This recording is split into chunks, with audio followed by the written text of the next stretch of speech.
जिसकी चलिए वो बेटी है, किसी की मेरे लिए भी बेटी है। हम उनको कहेंगे कि ज्ञान सीखे, पढ़े लिखे, पहली बार आए हैं, बेटी की तरह काम करे। मेरी भी वो बेटी है और बेटी का ही तरह विशेष नाच का दर्जा चलो तो पहला ही मैंने नीट उसी दिन रोज के दिन ही #रीनीट और विशेष राज का दर्जा सर हमने पहला दिन ही बोल दिया है और इस पर कौन कंप्रोमाइज होगा भैया? सर सवाल ही नहीं उठता। यदि इसी तरह ये सौतेलेपन का व्यवहार करते रहे और हमारे इलाके को नेगलेक्ट करते रहे तो उत्तर प्रदेश में ये 3 स्टेट बनाने की बात कर रहे हैं तो लोग यहाँ भी सीमांचल की डिमांड कर देंगे। हम करने में या गवर्नमेंट फेल्योर है और या गवर्नमेंट युवाओं की आवाज को दबाना चाहते हैं। इंडिया गठबंधन के सारे नेता और इंडिया गठबंधन सबसे पहले इस देश के युवा और छात्रों की आवाज चाहते हैं कि आप सुनिए और उसके राइट्स की सुरक्षा हो और उस बच्चे के भविष्य को खत्म ना किया जाए। बिहार में लंबे समय से मिथिलांचल को अलग राज्य बनाने की मांग उठते रही है। मिथिला के जो लोग हैं वो बार बार इसकी मांग करते हैं कि मिथिला को अलग राज्य बनाया जाए, लेकिन सीमांचल का क्या? पप्पू यादव पूर्णिया से सांसद बन चुके हैं। पूर्णिया सीमांचल का हिस्सा है। सीमांचल में कई जिले पड़ते हैं, जैसे किशनगंज हुआ, कटिहार हुआ या पूर्णिया का आप नाम लीजिए। अब देखिए, सीमांचल के साथ अनदेखा किया गया है, सीमांचल के साथ भेदभाव किया गया है। इस मुद्दे पर पप्पू यादव काफ़ी प्रखरता से बोल रहे हैं। पप्पू यादव ने तो यहाँ तक कह दिया कि हम सीमांचल को अलग राज्य बनाने की मांग भी उठा सकते हैं। इसके साथ ही साथ शांभवी चौधरी को उन्होंने अपनी बेटी के दाखिल बताया और नसीहत दे डाला कि बेटी है तो बेटी की तरह रहिए। पप्पू यादव क्या कुछ कह रहे हैं सीमांचल राज्य को लेकर और शांभवी के ऊपर, आप पहले सुन लीजिए। काम करने में या गवर्नमेंट फेल्योर है और या गवर्नमेंट युवाओं की आवाज को दबाना चाहते हैं।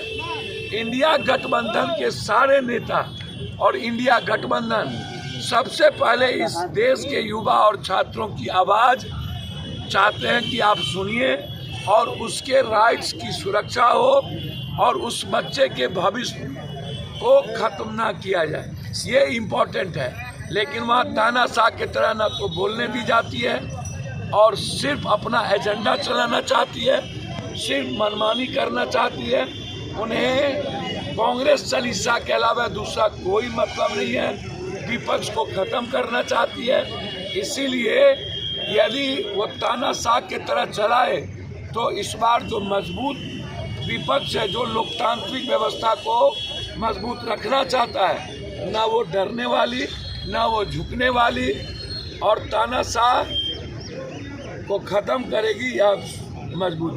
शांभवी चौधरी ने आप पर आरोप लगाया है, जो सांसद है, स्पीकर के साथ दुर्व्यवहार का आरोप लगाया है आपके ऊपर। सर सुनिए, ऐसे लोगों की चर्चा बंद करिए, समझ गए? स्पीकर से कोई बातचीत की, ऐसे लोगों की चर्चा करने लगते हैं आप, जिसकी चलिए वो बेटी है, किसी की मेरे लिए भी बेटी है।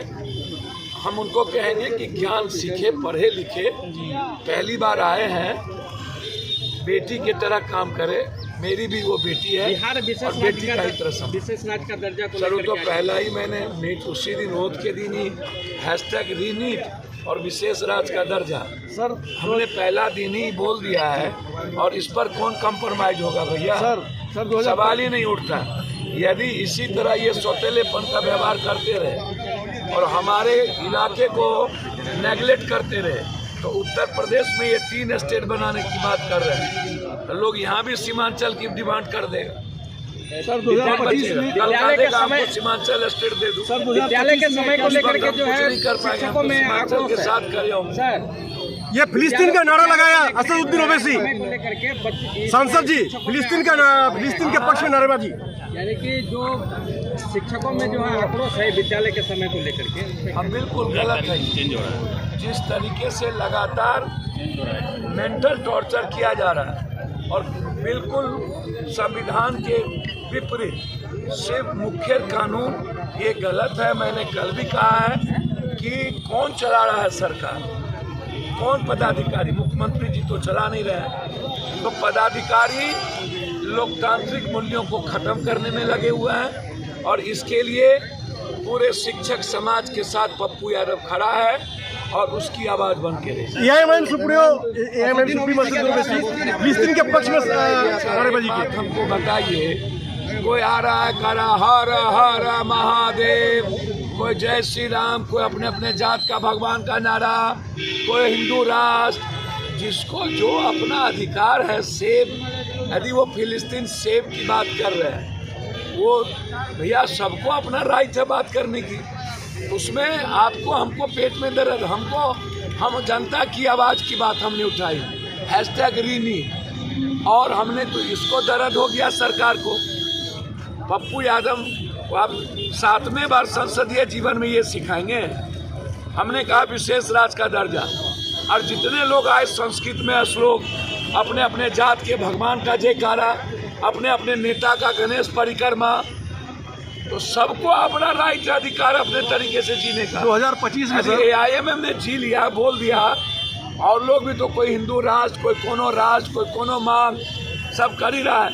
आज हमने भी कहा यदि ये हालात रहे और उत्तर प्रदेश को आप बंटवारा किए तो फिर बिहार को भी आपकी नज़र करोगी, कल सीमांचल का भी डिमांड उठ जाएगा। जनाधिकार पार्टी फिर जिंदा होगा 2025 में। अब ये आप सब बिहार का नेता जनाधिकार पार्टी जब हम कांग्रेस के एसोसिएट मेंबर हैं और हम सपोर्ट कर रहे हैं, तो आप नई नई बात कहाँ से लाए? 2025 में सर क्या रहेगा? 2025 में जनाधिकार पार्टी फिर से आगे आएगी कि कांग्रेस के साथ रहेंगे? भैया कांग्रेस को बहुत मजबूत करेंगे। तो पूर्णिया से चौथी बार निर्दलीय जीते हैं पप्पू यादव, और इसके बाद उनका जोश जो है वो इस समय आसमान पर है। आपको याद होगा शपथ ग्रहण समारोह जिस दिन हुआ, उस दिन ही उन्होंने बीजेपी के सांसद को नसीहत दे डाली, कह दिया कि आप किसी के रहमो करम पर जीतते हैं, हम निर्दलीय जीतते हैं। और अब सीमांचल को लेकर जिस तरीके की राजनीति की जा रही है, जिस तरीके की बातें सामने आ रही हैं, इसके बाद अब ये सवाल बिहार में उठने लगा है कि क्या बिहार और भी टूटेगा। जिस तरीके से साल 2000 के 15 नवंबर को झारखंड अलग हुआ, उत्तर प्रदेश को 3 हिस्से में तोड़ने की बात चल रही है, तो क्या सच में मिथिलांचल हो या सीमांचल का इलाका हो, उसे केंद्र की जो सरकार है वो तोड़ेगी? क्योंकि सीमांचल के इलाके को केंद्र शासित प्रदेश बनाने के लिए, यूनियन टेरिटरी बनाने के लिए लंबे समय से इसकी चर्चा होते रही है। तो क्या पप्पू यादव अगले 5 सालों में जब तक सांसद हैं इस काम में रहेंगे, इस काम में लगेंगे? ये अब सवाल उठने लगा है। फिलहाल इस रिपोर्ट में इतना ही। बहुत बहुत शुक्रिया।